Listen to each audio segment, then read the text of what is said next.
Science and Aquaculture department. And I just want to acknowledge the work that Jolene and Rem is doing to bring in greater speaker. And also, as usual, we would like to get input and names from you people for the coming series. So then how does it work? Usually we send an email and we ask from our faculty members and our staff that if they have any name in their mind that they would like to get invited to the speaker seminars, so then please just get in touch with us, then we can plan for the coming years.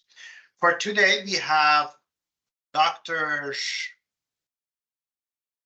Frédéric Leroy, and hopefully that I pronounced right, but my apologies if it's not. So then he's a bioengineer from Ghent University in 1998 and obtained PhD in applied biological science in 2002. And he has numerous positions and different roles. He has published more than 150 peer-reviewed publications. And he is part of the board of the World Farmers Organization and the FAO COAG subcommittee on livestock. And he has been honored with the 2022 award of European Federation of Animal Science. As I said, there are many achievements, just I highlighted some of them, and he can elaborate more on this one. So then it's a really interesting topic, particularly for myself. So then I'm an animal scientist and I work with the beef for years, and right now working with the other ruminants, including sheep and dairy. So then it's a good topic to listen. And yes, and I appreciate your contribution, Dr. Frédéric, to our speaker seminars. So then please go ahead and just do the presentation. Thank you so much. And at the end of the presentation, we'll have some time for question and answering. So then if you have a question, just please write it down, then we can moderate the question and answer. Thank you. Okay, thank you very much for this introduction. I will bring a extremely complicated and vast topic, so we could discuss for hours about this, but I have to be selective and I'll try to get this done in about half an hour. So I may have to rush a bit, but I hope I get the main messages across. So I want to talk about animal agriculture in general, but I will focus mostly on red meat because that's probably where most of the heat is and where most of the debates are concentrated on. So I will also have to select a couple of items and ideas, and I will deal with some of the radical ideas, so not the balanced discussions around moderation or tweaking of production, so the rather fundamental changes in the system that are proposed. And if we look at radical ideas and radical discourse and narratives, essentially you have to look at what is being said, by whom, and why. And of course, I cannot deal with all of this, but I can maybe direct you to this presentation on the why, on the episteme, on the worldview in which those discourses are unfolding. And this is a presentation I gave recently at the conference, and it's on YouTube, so you can find the entire presentation there. But essentially, what I'm discussing there is that the shifting paradigm, the new ideas we have now, and the new views we have on meat consumption and production have to do with a variety of factors. So it's certainly not a one-dimensional process. It has to do with changes in economy, technological changes, and how those also affect human-animal relationships. It has to do with the disconnect that is created between countryside and the cities. It has to do with all sorts of anxieties that relate to class anxieties, social anxieties about our health, about the planet, about purity, and a general difficulty that contemporary people have to face life and death. How they struggle also with the definitions of normality and naturalness. How they have difficulties in putting things in their perspective. But as said, I will just look at a couple of the narratives that are being produced over the last decades. And to do so and to get some kind of structure in my presentation, I will start from this overview that you see on this slide, this framework, which is nothing more than the way the word vegetarianism has been used over time in public discourse. So this is done with Google Books, Ingram Viewer. So you just type a word and you can see how the word played out in magazines and in books and in articles and so on. And if you enter vegetarianism, you have a very interesting pattern that consists of several stages. Now, of course, it's not an entirely fair approach because, of course, being vegetarian doesn't necessarily mean that you're anti-meat, and there are all sorts of reasons why one is vegetarian. But I think it's a good proxy to see how the mainstream vision on meat has evolved very clearly in different stages over the last over history, essentially going back to the 19th century, the mid 19th century, where for the first time we see the emergence of vegetarian societies as such. Then you have a stabilization period, which is after the First World War, and then until the 1970s, things don't move much, and then you have an increase very clearly of the vegetarian undercurrent in society, and then we approach contemporary times. So the early stages were mostly spiritual. Vegetarian societies were founded by Bible Christians, and then it was taken up by Seventh-day Adventists, and Sylvester Graham stepped in, and it had very much a focus on the central aspect of meat that became taboo in those circles because it was a very Puritan worldview. People had to go back to the Garden of Eden, had to eat whole grains and fruits and nuts, and meat was bad because it was too sensual, it was provoking lusts, and it had to be avoided. Now, that's of course a religious view. It was very important in the institutionalization of vegetarianism, but it was also then taken up and connected to medical discourse. And that was done by people like John Kellogg, for instance, the inventor of cornflakes, who was also a Seventh-day Adventist, by the way.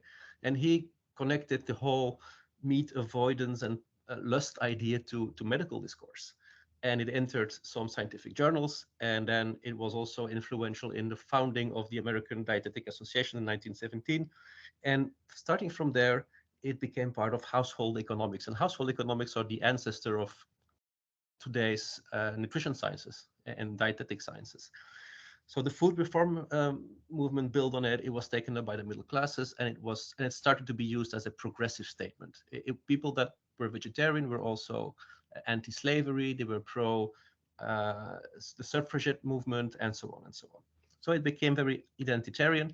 And then, interestingly, in 1917, which is a very interesting year, the Food Administration in the United States started a campaign to reduce meat intake by the general population. And that was purely pragmatic. That had to do with geopolitical reasons. The Americans wanted to ship some foods to Europe, and especially nourishing foods, and those foods that were easy to transport, that were not spoiling and that were just for mere logistic reasons. And that included red meat, white flour, sugar, butter. And note how those foods are also the ones that are being discouraged today. I'll come back to that in a moment. And they were at the same time promoting all sorts of alternatives, insects and snails and even pets at some point, but also all sorts of novel foods, peanut butter, that was a new invention at the time. Whole grains were promoted. People didn't eat whole grains all that eagerly. It was seen as an inferior product. But of course, logistically, it was something that was was something, it made sense to ship the refined grains. Margarine was developed, and so on and so on. Now, there's a lot of similarity here with the current situation, the nudging and the campaigns towards alternatives. The first meat imitations that were produced, Kellogg was one of the first inventors of it. Meatless days were installed. There was a lot of social pressure going on. It was scientific, it was progressive, but the rationale was different than the one we're seeing today. But it was very much also civic duty. If you want to be a good citizen, well, you have to restrict your meat intake. Then in the Second World War, the emphasis was again on meat as good nutrition. So policies started to communicate again that meat is part of the basic 4, the basic 7, and it's an important food group because it brings you protein and all sorts of vitamins and iron, and it was mostly communicated in a positive with a positive halo. But in the 1970s, a lot of things changed. Different socioeconomic situation. The Club of Rome came out with its Limits to Growth report, And then I find this publication very interesting. It's from a Rockefeller Commission, and it's the report named Population Growth in the American Future. So it's very Malthusian. It's very much like the Club of Rome, focus on population growth, depletion of resources, environmental catastrophe.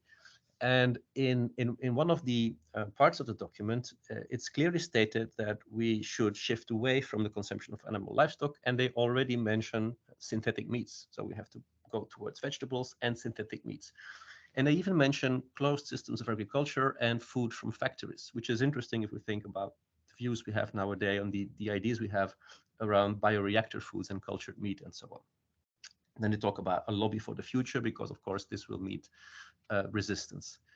It's also the period of Diet for a Small Planet and a lot of influential publications that changed the paradigm. Then in 1973 is the year of the oil crisis, and in Sweden they come out with the first food pyramid. And this pyramid, at the bottom of the pyramid, you'll find the staples. And then you have supplemental foods like vegetables and fruits, and then at the apex you will have meat, fish, and eggs. Now this pyramid was not designed based on nutritional recommendations as such. It was mostly economic. We have the oil crisis, and the government wanted to advise what people should eat within their budgets and still be nourished adequately. And in a way, it was also the precursor of the later pyramids that became policy advice related to health. So it's an economic rationale in this case, but of course it builds also on all the earlier beliefs, and it promotes and it discourages the exact same foods as we saw in the previous slides. Then you have the late 1980s and the dietary. So you have the late 1970s and the early 1980s, where the dietary goals for Americans are stipulated, and the food pyramid from the USDA is published, which looks very much like the Swedish one. And there's a lot of focus now on saturated fat. So it mostly becomes now a health discourse. The message changes. It's mostly now about health, about saturated fat, about cholesterol, and about the benefits of whole grains and vegetables and so forth. Now, the interesting part of this overview, in my opinion, and the reason why I present it here, is that you have a lot of different stories that blend together, that come together, that merge, and they all crystallize in a kind of narrative that mostly reaches the urban Western upper middle classes. So the people that follow the advice, the people that want to be progressive, the people that are prone to those messages. So that the narrative also becomes very much moralized. It's about eating right. It's about eating the right foods and using that as a marker of identity. Why I'm making this point? Well, because nutritional epidemiology of chronic disease is a science that is mostly capturing how middle classes behave and what they eat. And then they make the link, they make the associations with certain types of chronic disease. But it's important to understand that the middle classes that they're looking at are also the ones that are wealthier and that also, of course, are healthier. They live more healthy lives. They smoke less, they drink less, they have more physical activity, the thing we call the healthy user bias. So you capture that people that are healthier and wealthier eat certain foods. And then the problem is that red meat comes out as something that is negatively associated with health. And then the step is taken that this is turned into a causal relationship, which is a very dangerous thing to do, because you have weak associations that are probably confounded. Even though you can have statistical corrections for this, you can never rule out residual confounding completely. And you have statements that are being imposed upon society. So the message becomes whole grains are very good for you, red meat is rather bad for you, and that is captured as an association. It's given back to the same population, so you have a kind of positive feedback loop that amplifies the message, so that it's installed as authoritative health advice. And then when you step out of the especially North American situation, especially the US, and you move to different places in the world, for instance, Asia, or you look globally, like in the Pure study that is depicted here, then you see that those associations with more red meat and more chronic disease, they either start to diminish, or sometimes they disappear, or they may even invert, so that the more red meat you eat, the healthier you seem.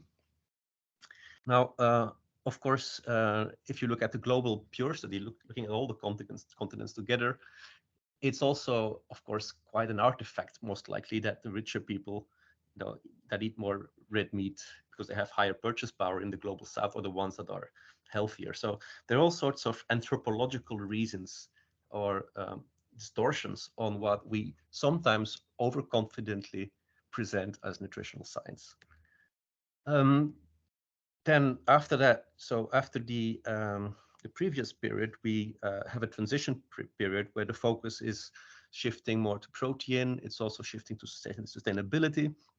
The messages are reinforced strongly in the year 2015 because the WHO comes out with a report on colorectal cancer and red meat, leading to a lot of sensationalist headlines, and the impact of this is very, very strong.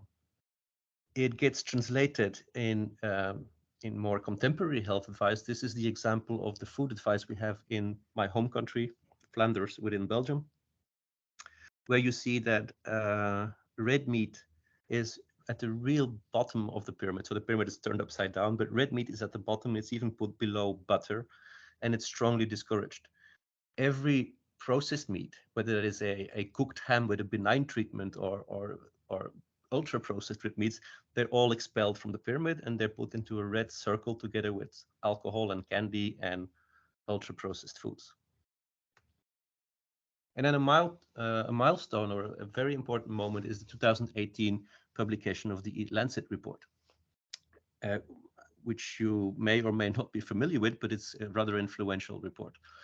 In one of its key messages, it specifically labels red meat as an unhealthy food, and together in the same sentence as sugar. And you see here how red meat is really exceeding the planetary health boundaries. So that the diet is designed for health reasons, but then it's also matched to the planetary boundaries. And they say, well, it fits in the planetary boundaries, but it's mostly designed based on health theory coming from Harvard and Walter Willett.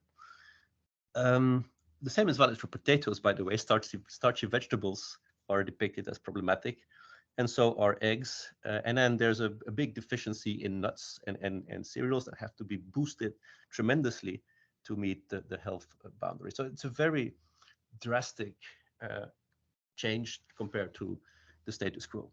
Now, the Eat Lancet report is part of a network that is extremely influential. You see, again, that would need elaboration, but for instance, it's part of the Food and Land Use Coalition, and the Food and Land Use Coalition comes up with scenarios. So the implication for a country like Australia would be, for instance, that we have to reduce meat intake by around 90% for them to meet those goals.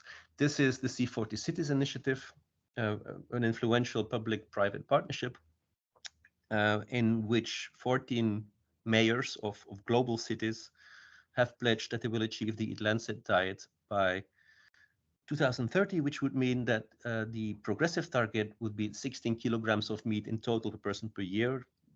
That may sound a lot, but it really is not. It's the Eat Lancet recommendation, including also poultry meat, and 90 kilo of dairy, whereas the ambitious target would be 0 and 0.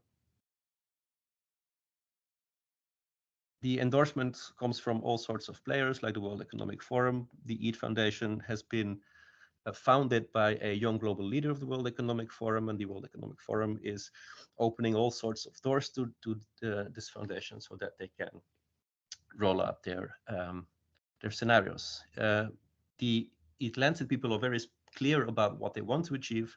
They talk about hard policy interventions because the scale of the change is so big that it cannot be left to what they describe as the whim of consumer choice. So it's about imposing hard policy interventions.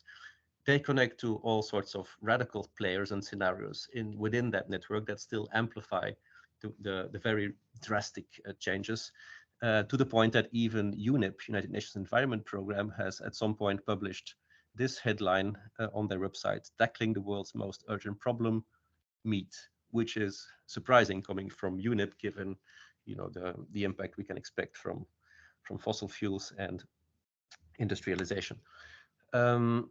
So these ideas are situated within a whole spectrum that starts from moderate changes to very extreme changes.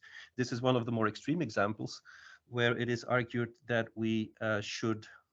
So the idea here is an initiative that's rather recent. It's called Reboot Food. It's rather small, but it's endorsed by George Monbiot, who is very influential in Europe, and also by, you see here, the founder of the Eat Foundation. So the Reboot Food initiative argues that we should brew our food and not slaughter. So it's really the food from factories ideas that I mentioned before, where they say that animal farming should be phased out and replaced by precision fermentation. Now, of course, to be fair and balanced, this is not to say that everything is taken over by radical views. We, of course, still have the classical background of meat promotion by the meat sector, the meat lobbies, and all those things are, of course, also in place.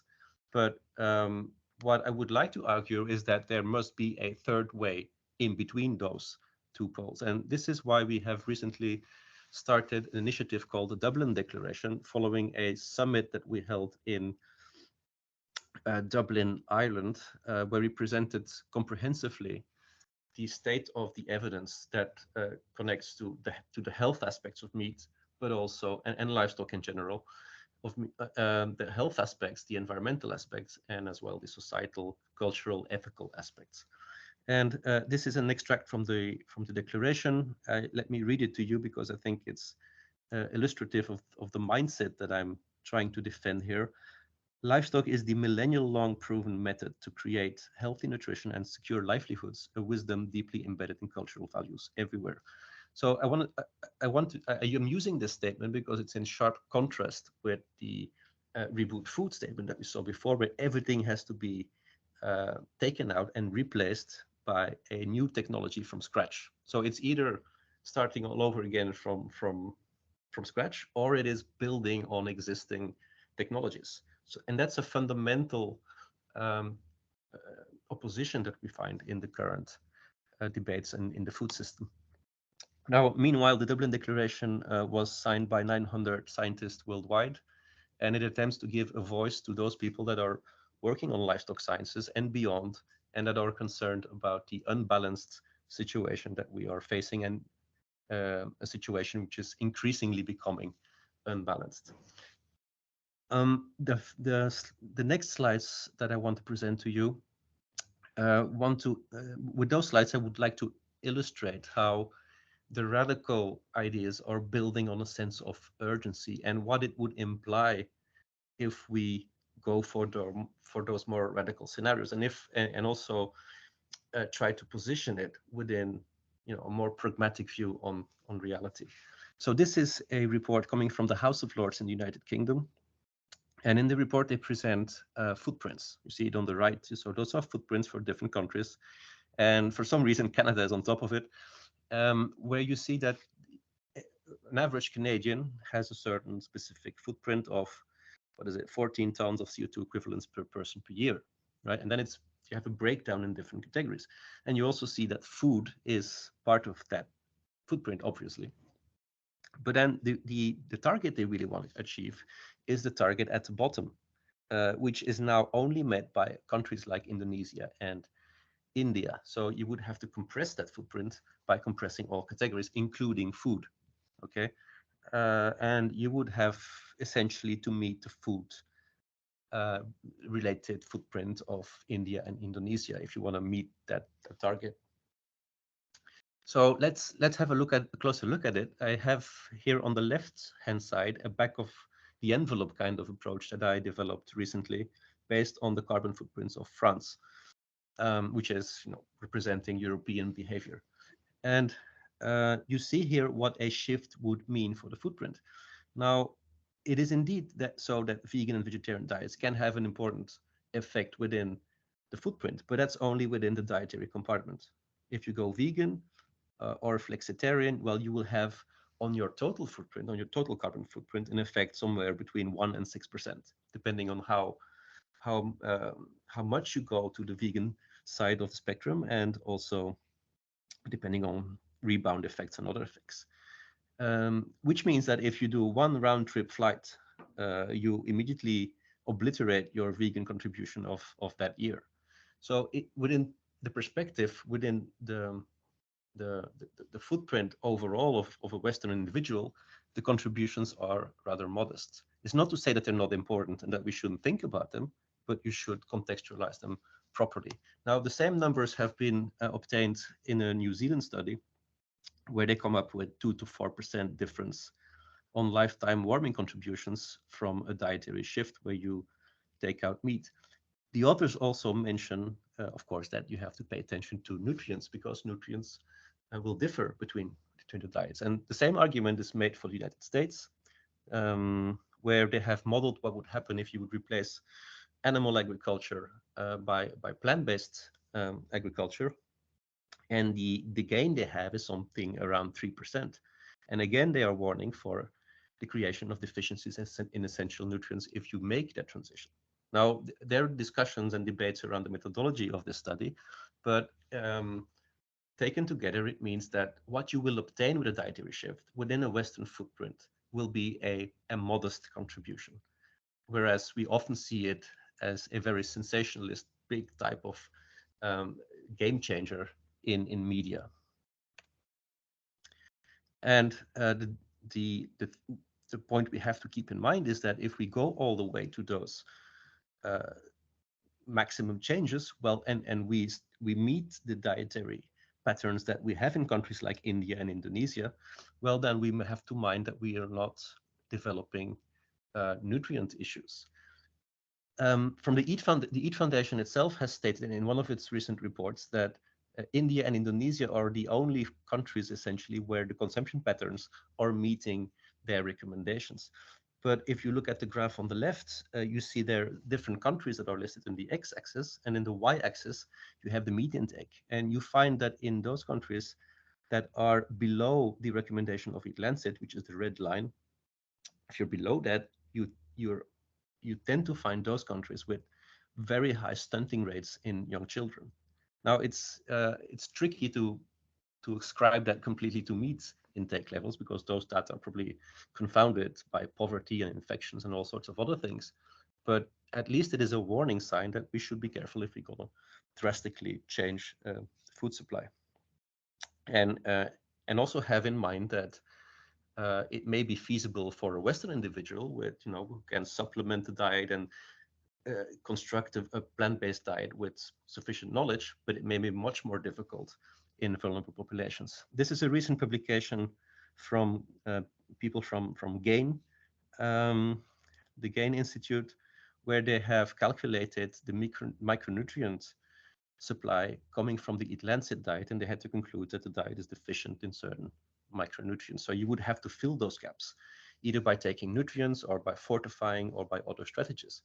But it complicates the shift. Also, this is from GAIN, and you see that from this slide that when you go below a certain threshold of animal source foods, which is around 30%, let's say, of total calories, if you go below that, you see that in those countries below the 30%, many deficiencies start to develop, and nutrient security is undermined.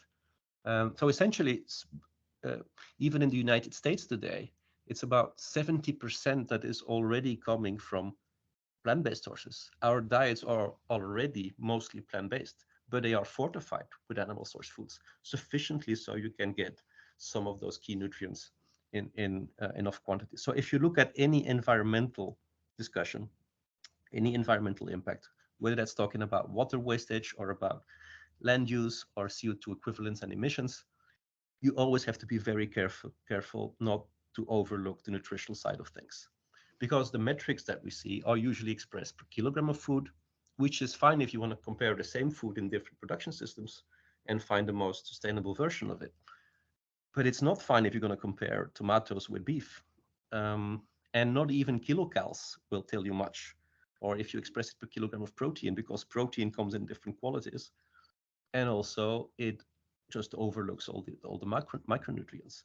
So you have to be very careful with metrics if you want to use them as a basis for food system design.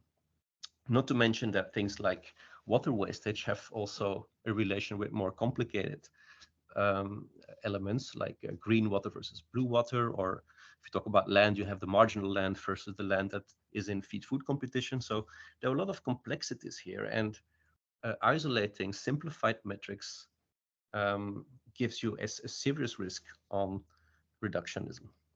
Another problem that we see quite a bit and that we try to address with the Dublin Initiative is that there is a strong focus on certain elements of sustainability, overlooking the more holistic discussions, because carbon emissions are up front in most of the discussions, but there are so many other parts, so many other elements that are also part of the sustainability debate.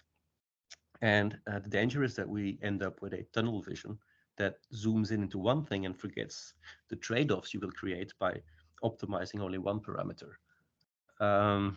And then even if it's carbon emissions, we have to be careful on how the way we express those emissions, as I tried to discuss in the previous slide, but also with respect to the actual warming impact of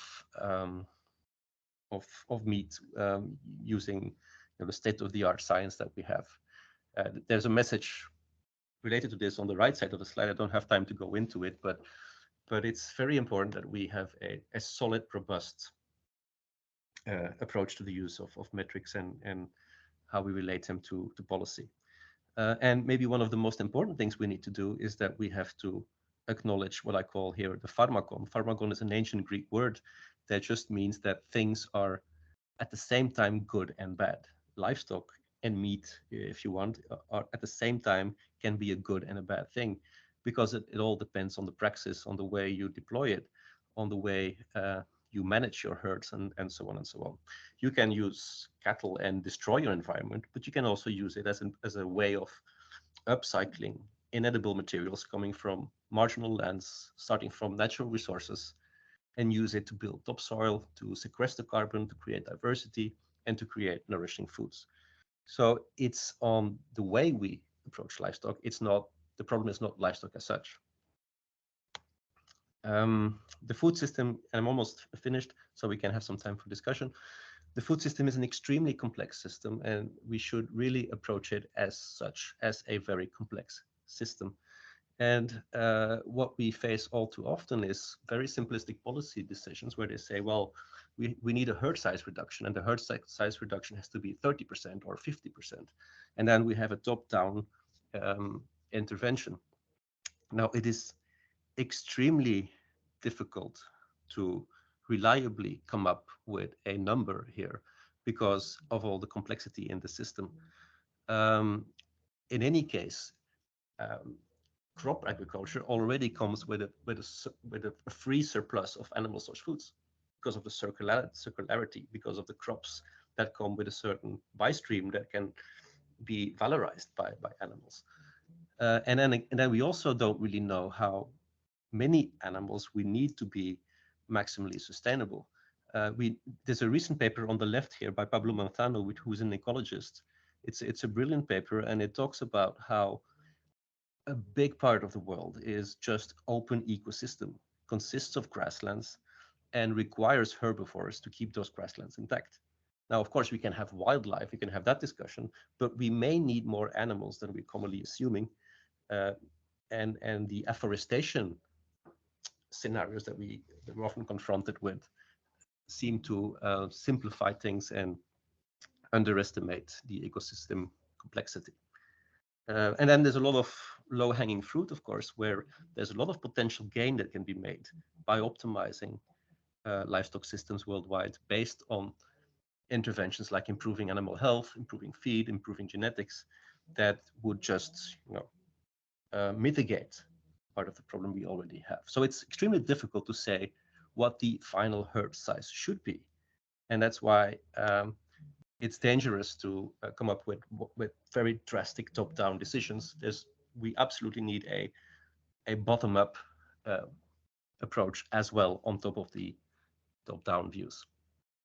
Because the dangers with complex systems is that if you interfere very drastically with a complex system, that system almost by definition will push back. It will kick back, and it will come with unexpected trade-offs.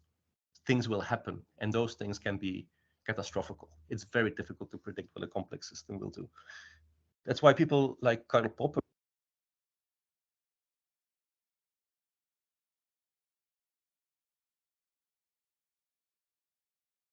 careful with the utopian variant of it.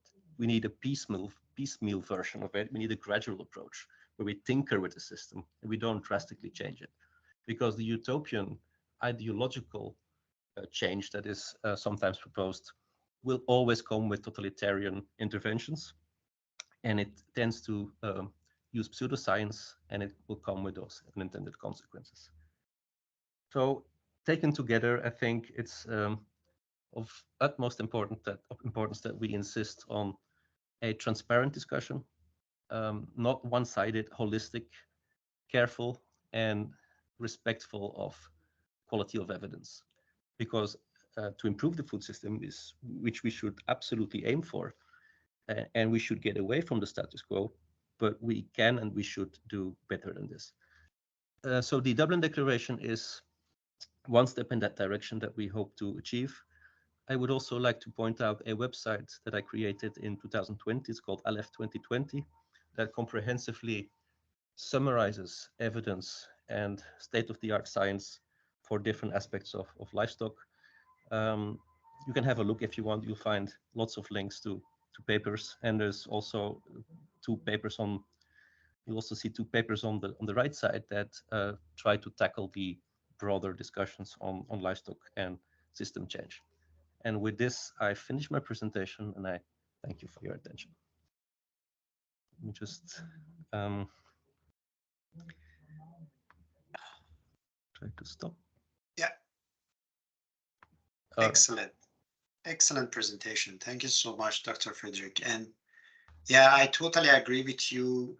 Like it's a matter of the system approach. So then nowadays, some people take a part and piece of a system and they kind of develop their hypothesis around that pieces. And usually in my class, because my main interest is about also greenhouse gas emission and sustainability matter using feed efficiency.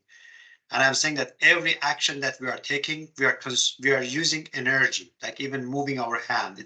It requires energy, and this energy has a carbon footprint. So it's a matter of taking responsible action for all of our movement. If we are thinking on the climate change and the global warming, that's really important.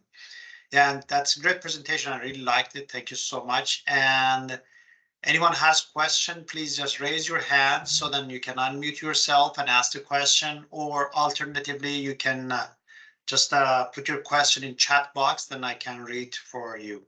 Okay, Dan, please. Thank you very much, Dr. Leroy. It was an excellent presentation. I agree. I find it extremely helpful to have this more balanced view. It is unfortunate that at our own faculty, I look at the attendance, and most of them are people from the animal science area, when this is a presentation that I think would benefit everyone on our Faculty of Agriculture campus. The challenge is to ensure that our students obtain the views, get the balance of views, and that is something we will rely on people like faculty like Goddard to present. Just to give you some background, Dr. Leroy, I'm a previous department chair for animal science and aquaculture. I'm currently the associate dean academic and oversee the curriculum development. We have been struggling with our animal science program to make it more relevant and up to date. And I think a presentation like yours will hopefully inspire some discussion amongst our animal scientists and how they can move forward to make sure that our students, as I say, get that overall view of the challenges that we face as humans on this planet. Again, thank you so much. Thank you very much. It's very kind, and I agree. I mean, you raise an important point. Very often we're preaching to the choir, and then that's because there's a lot of polarization within the space. People entrench themselves in their position. It's very difficult to get the different opinions around the table and still keep the debate respectful and productive. Because my experience is that the very rare occasions where you have the different views in the same place, it tends not to work because people just don't listen to each other and they immediately jump to their main arguments and have no intention to deviate from it. This is one of the main problems. This debate is no longer respecting the scientific method, which should be one of falsification and which should be one of dialogue. and presenting your best evidence and testing it for robustness with your opponent. That's how it should work. But there's so much things at stake here that some people don't want to take the risk of exposing their theories to that method, because it may damage the premises. And that's very dangerous. And it's not only in the meat debates, it becomes a wider problem within academia.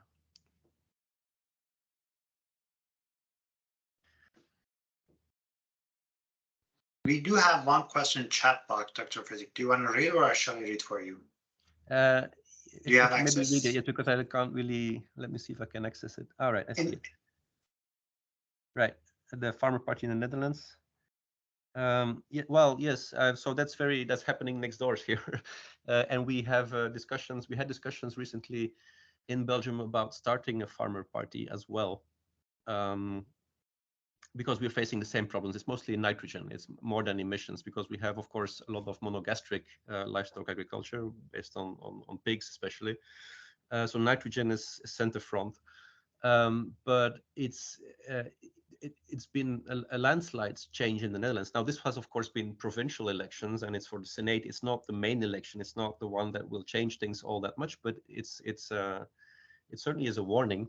As I mentioned in my very first slide, there's a huge disconnect taking place between the countryside, the cities, between certain upper middle classes and common people, the polarization that comes with that. And there's a general sentiment within the population that there's no democratic process anymore, because you vote for people and they do things that are no longer discussed, and there's no feedback, there's no democratic dialogue like we used to have it. Things are being imposed all the time. So this Farmers Party got a huge amount of votes. There are very few farmers in the Netherlands. So that must be because citizens are voting for them. And I think they just represent somehow, whether that's correct or not, I leave that in the middle. I don't want to make a political discussion out of this. But what I think is happening is that they identify with the Farmers Party because the farmers represent a sort of common sense. It's a certain, the farmers' practical sense of reality, compared to the speculative theories and fast-paced changes that the more technocratic politicians are trying to install. So it's a deeper problem than just the food system. It's a general problem that people have with the way they're being ruled and the way the democracy is evolving. So whether that will result in a better situation, I cannot tell. We haven't given those people a chance to perform their policies or to come up with their ideas. They're a new party. They come out of nowhere, just to show you how urgent the problem is.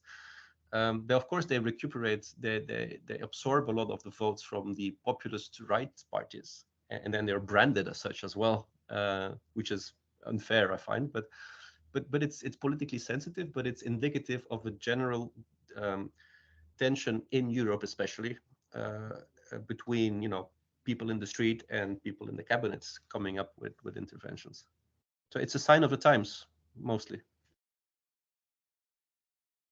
And the other point is with all of these issues, kind of taking action is relatively new in the last 10-15 years, and still industry lacking of tools to measure the real impact. Just mainly they come from the modeling, and we do have a project at this moment working with dairy producer, trying to find out what's the real emission on the barn. So that this is something that just we are going forward. And even in that project initially, we didn't have nitrous oxide measurement, but later on we decided to take the manure sample and kind of to have some sort of the measurement and benchmark in that matter. Dr. Vanessa, you are the next, please. Thanks, Kader. Dr. Leroy, thank you very much for your presentation. My name is Vasanta Rupasinghe. I'm a food biochemist here at Dell Agriculture, Department of Plant, Food and Environmental Sciences. I just like to hear your thoughts.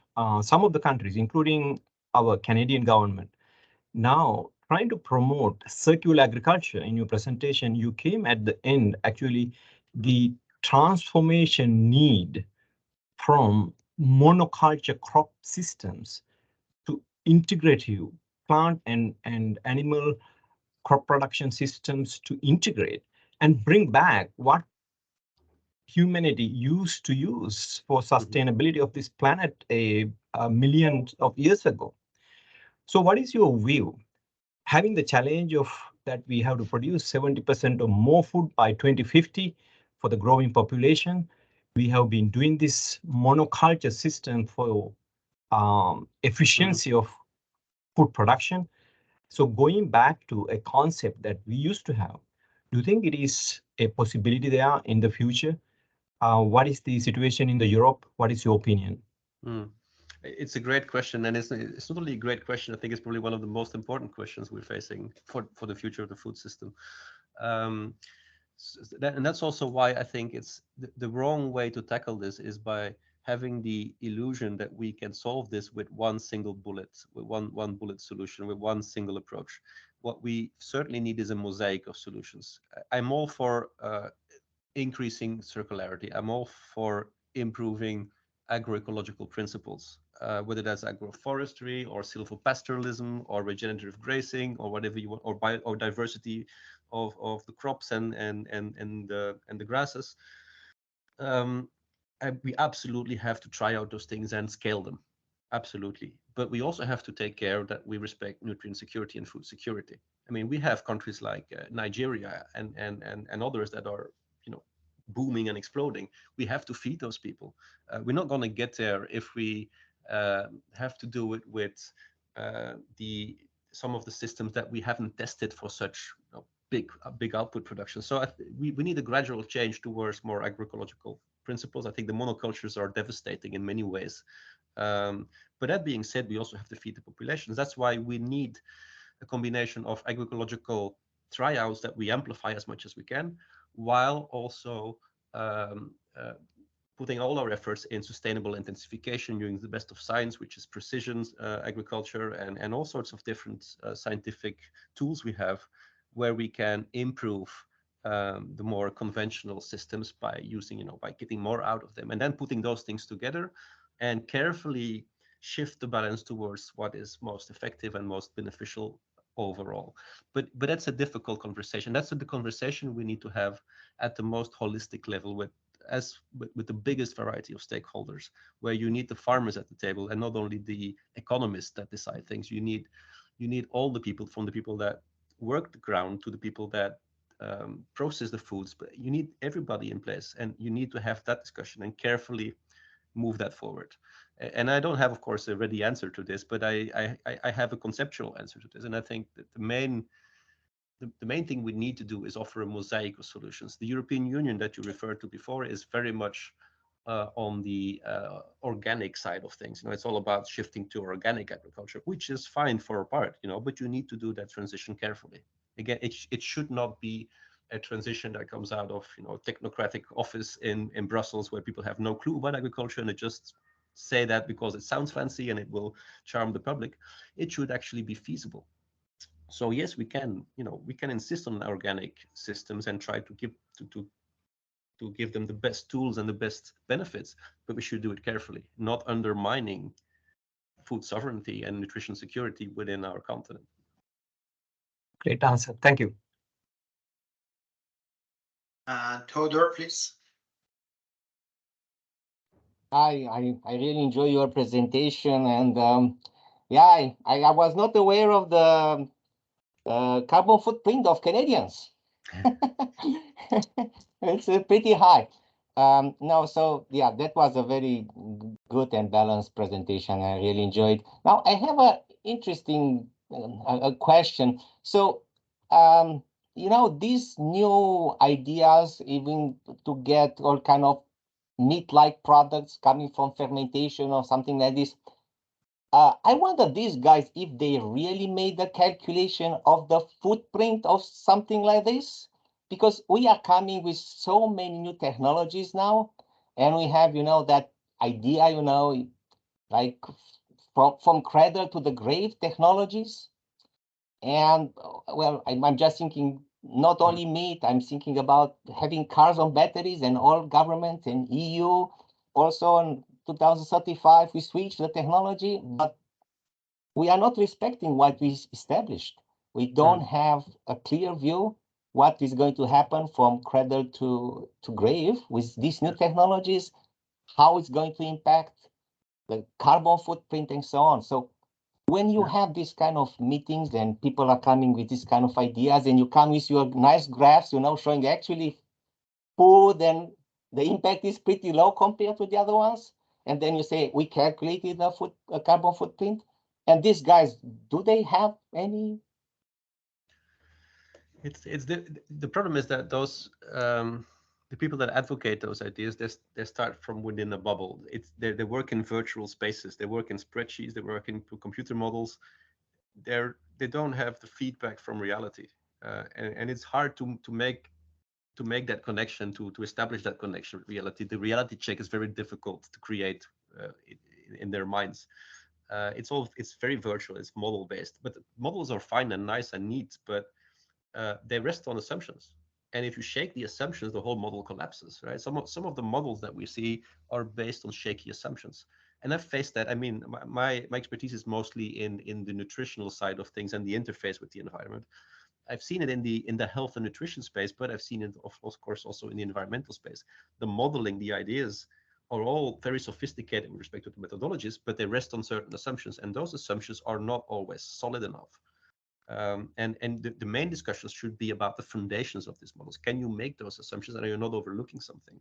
Now, again, it's easy to say we'll shift all the cars out to the electric cars, and we'll shift everything to lab meat, and those are grand transitions. So they're grand utopian transitions. This is the system theory, right? You have a complex system, you just change something abruptly like this, you just press a button, and then what comes out? Nobody can predict what will come out of that, the chaos that could result from such a drastic transition. You have to go, you need those transitions. You need to make those transitions carefully, and anticipate, look a bit, change a bit, see what happens. I know they play with the idea of urgency, and we do have an urgent situation. We have urgency because of the environment, but it shouldn't mean that we have to do blindly what some of the modelers are saying. Okay, thank you. Okay. Ben, just go ahead, please. Thanks for giving me an opportunity to raise another point. I find it interesting, and this is not just related to your presentation, Dr. Leroy, in general, that we do not consider the idea of limiting population growth in any of these discussions. I know it's a very large topic. I'm a child of the 70s when that was very much a topic of concern. And now you almost never hear about it. I'm not saying that we want people to starve. Absolutely, we don't. But going forward, if we allow the population to continue as it rises, as it has been recently, we're not looking at feeding, 8 billion people. We might be looking at feeding a lot more than that. Is that even possible? Anyway, just a thought. Yeah, but that's very much in line with what the Club of Rome was saying, of course, and what was coming before that. Now, it's an important issue as such, because I'm not all that convinced by the population control strategies. I think they tend to be very Western and very patronizing. But what I do think is that if we want to level off the population growth, history also tells us that the most successful way to do it is to improve living standards of populations. That's where we should have our focus. We should improve the living standards of the global South, and that will improve population issues. We have entered that problem from the wrong angle. We had again the Western modeling kind of idea that we just is population growth has to do with birth, so we have to control the births. That's not how it works. We need to offer people perspectives. People that have perspectives, find a meaning in their lives, have economical security. They will come to smaller families. We've seen that time and again in different places over different periods. That's the way forward, I think. And then food enters the picture again. We have to feed them decently. Human populations over history, from the Paleolithic to the Neolithic times, have been characterized by booms and bursts and collapses of populations. And some populations, some communities had lots of offspring, others had very little. Hunter-gatherers tend to have small offspring populations, whereas the early peasants had big population growth, and they were living in misery. So it's very much a question of living standards as well, and that should be our main priority. Guarantee that people get nourished well, that they have access to energy, and so on and so on. And my I have read that one. So then it seems that they're not so much concerned about the population growth, Diane, because looks like the projection is after 2050 we will see decrease in the number of the population. It looks like naturally. So then that's well, I have seen those. I've seen those projections as well, Goddard, and it may well come naturally. But as I say, it's not that I'm saying that we should be pushing population growth. I'm just finding that the discourse is often missing out on that aspect of it. So thank you, Dr. Leroy, for presenting it in that way. It's very helpful. Yeah, I agree. Probably the last, we have 5 minutes. Dr. Toder, go ahead, please. No, I just want to make a comment on the population. I don't know if you are aware that in 1679, Anthony von Leeuwenhoek, that guy who invented the microscope, he made some calculation and I said the planet Earth can support 13.4 billion people in 1679. But he calculated based on what people were using at that time. So our projections are not going beyond that stuff. So maybe he was right, but with what people needed at that point to live. So, okay, with this, I'm done. Thank you. It was a very nice presentation. Thank you. Good. Any other question for the last question? If anyone has, I can take one more question. Okay. Looks like there's none, but I see that Rosaria kindly shared the link to the ALFIP 2020 website in case you are interested. So I appreciate Rosaria on that. So then looks like there's no more question, and I would like to thank you, Dr. Frédéric Leroy, for great presentation and great discussion. And thank you so much, everyone, for joining today's seminar. The recording will be available after that in case if you want to rewatch it or share with somebody else. We really appreciate that one. And with that, so then I say that at the end of the call and enjoy your day. And thanks again, Dr. Frédéric,